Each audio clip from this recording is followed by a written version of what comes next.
Proclamation number 7083, April 4th, 1958. Good Friday. You should always remember my infinite love which motivated me to accomplish the act of salvation for you. Whatever the man Jesus had experienced and endured on earth, he had accepted because of his love for his fellow human beings, whom he knew were suffering grave spiritual poverty. Even as a man, he already knew of humanity's immense guilt of sin and the hopelessness of releasing itself without help. This knowledge was the result of his life of love, and thus he took pity on humanity and wanted to help. However, as a result of his love, he also realized that he had to fulfill a mission, that I myself had sent him to earth to serve me as a vessel, and thus I myself could accomplish the act of salvation in him for the redemption of the said immense guilt of sin. And in accordance with this mission his life on earth progressed, a life of untold difficulties and pain which first had to mature him, and which his soul experienced simply because of his association with sinful people, because his soul had descended from the kingdom of light into darkness. But first the earthly shell which enclosed the soul had to be purged by these pains and difficulties, by always resisting the lusts and passions which adhered to it in order to become a worthy receptacle for me myself, but who then completely and utterly permeated him, and thus became as one with him.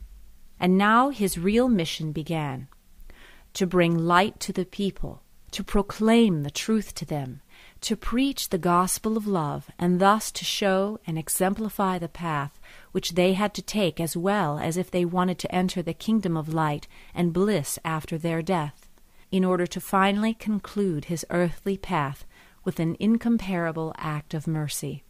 With his most bitter suffering and the excruciating death on the cross as sacrifice for humanity's guilt of sin, and this mission was indeed accomplished by a human being, but I myself was in this human being.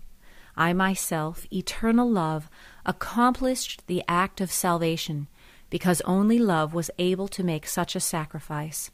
Only love could suffer the torments of the cross, and only love could find the strength to patiently endure in complete consciousness until his death. And although the man Jesus exclaimed on the cross the words, my God, why have you forsaken me?" it was, after all, only a declaration that the deity within him did not compel him to his action, but that the human being Jesus voluntarily offered the sacrifice on behalf of his fellow human beings, that the love within him motivated him to continue, but that it did not inhibit his freedom of thought and action. Jesus the man took humanity's entire burden of sin on his shoulders and walked with it to the cross. Not one of you can understand the full meaning of these words, although I myself accomplished the act of mercy, because without love the man Jesus would not have been able to take the extent of pain and suffering upon himself. Yet at the same time the deity could not suffer, and thus the level of pain and suffering had to be endured by a soul capable of suffering, by a human being whose body was sensitive to pain, and who thus made amends in this way for what had caused the whole of humanity to become guilty before God. And his soul also suffered beyond words, since it came from the kingdom of light, and experienced the darkness on earth as indescribable torture. The man Jesus was my Son, in whom I was well pleased.